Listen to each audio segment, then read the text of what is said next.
Shalom yang terkasih dalam nama Tuhan, kita akan dengarkan firman Tuhan Epistel Minggu Rogate 5 Mei 2024 diambil dari Mazmur 28 ayat yang pertama sampai ayat yang kedua. Sebelum kita dengar firman Tuhan, kita bersatu dalam doa. Kami beri hormat tertinggi bagi Raja di atas segala raja, Yesus Tuhan kami yang hidup, yang senantiasa memelihara kehidupan kami. Sampai detik ini kami merasakan kebaikan Tuhan yang bekerja dalam hidup kami.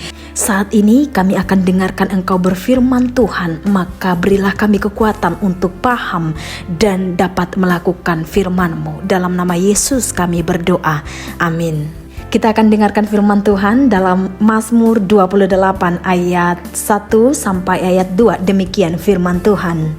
Dari Daud, kepadamu ya Tuhan gunung batuku, aku berseru. Janganlah berdiam diri terhadap aku, sebab jika engkau tetap membisu terhadap aku menjadi seperti orang yang turun ke dalam liang kubur. Dengarkanlah suara permohonanku apabila aku berteriak kepadamu minta tolong dan mengangkat tanganku ke arah tempat-Mu yang Maha Kudus. Demikian firman Tuhan. Saudara yang terkasih, Tuhan itu adalah segala-galanya dalam hidup kita. Pribadinya, kehadirannya adalah suatu hadiah yang luar biasa. Jadi Tuhan itu adalah pusat hidup kita. He is the center.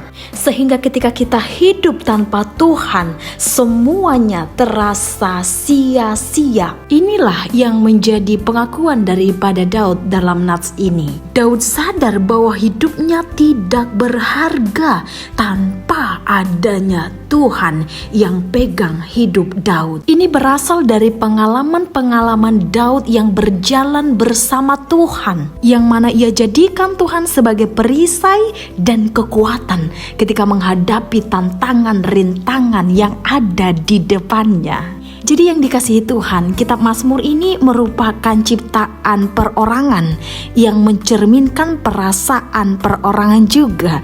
Jadi berhadapan dengan pengalaman-pengalaman pribadi seperti yang dirasakan oleh Daud. Begitu banyak kuasa penyertaan Tuhan yang dirasakan oleh Daud dalam perjalanan pelayanan hidupnya. Dimulai ketika ia bekerja sebagai gembala, juga dalam peperangan melawan Goliat, dan banyak hal pengalaman-pengalaman pribadi menjadi kemenangan ketika Daud bersama-sama dengan Tuhan.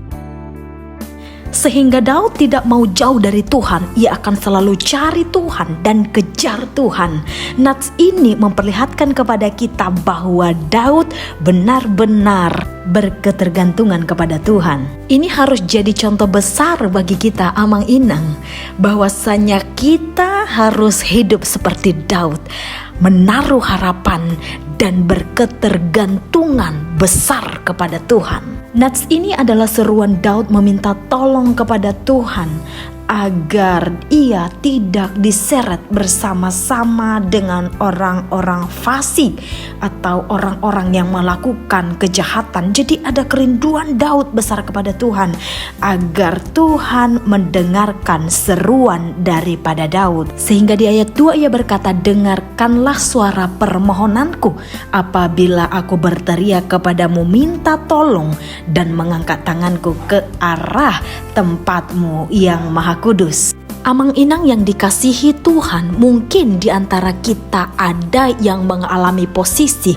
seperti yang dirasakan Daud, merasa bahwa Tuhan sedang jauh dari kita, merasa bahwa Tuhan sedang menutup mata dengan keadaan kita, merasa bahwa Tuhan sedang tidak dengar doa-doa kita. Ketika keadaan-keadaan mengecewakan, jalan-jalan buntu, jalan-jalan tertutup, tidak ada jawaban. Dan jawaban dari doa-doa kita berbanding terbalik dari ekspektasi kita, yang membuat kita merasa bahwa Tuhan tidak dekat dengan kita. Sehingga melalui nats ini kita akan dikuatkan kembali, yang mana Daud selalu kejar Tuhan sampai ia mendapat Tuhan kembali. Dia tidak jenuh dan bahkan tidak tinggalkan Tuhan sampai jawaban dari doa-doanya didengar Tuhan. Maka di ayat 6 dikatakan, terpujilah Tuhan karena Ia telah mendengar suara permohonanku. Jika itu terjadi kepada Daud, maka tidak menutup kemungkinan itu dapat terjadi dalam hidup kita yang terkasih dalam nama Tuhan. Jangan pernah takut ketika keadaan saat ini membuat kita kecewa. Terus berdoa sampai kita temukan jawaban lewat kuasa Tuhan yang maha dahsyat. Yeremia 33 ayat 3 berkata, berserulah kepadaku, maka aku akan menyahut. Akan kuberitahukan kepadamu hal-hal yang indah dan mengagumkan yang belum kau ketahui. Allah tidak berdiam diri akan seruan kita, Amang Inang. Ia berkata, call me, come to me, you are never be alone. Even you don't understand apa yang terjadi, tapi Tuhan sedang bekerja dan mempersiapkan hal-hal yang dahsyat yang akan membuat kita percaya kepada Tuhan bahwa Ia bekerja dalam hidup kita. Mungkin saat ini mengecewakan, tapi one day Tuhan akan perlihatkan bahwa Tuhan bekerja atas setiap masalah-masalah yang sedang kita hadapi. Jadi tetap berdoa, terus berdoa sampai kita temukan jawaban. Karena the prayer life that change everything. Jadi jangan pernah menyerah, tetap andalkan Tuhan, panggil Tuhan sampai kita temukan jawaban. Amin. Kita berdoa. Sungguh amat baik Engkau Allah Bapa yang telah memperdengarkan firman-Mu kepada kami. Kami dikuatkan, diteguhkan melalui Daud yang selalu berseru dan memanggil Engkau sampai ia temukan Engkau. Bapa di sorga, jadilah kami orang-orang yang kuat dalam iman, selalu berseru kepadamu dan selalu mengandalkan Engkau. Dalam Yesus kami berdoa. Amin.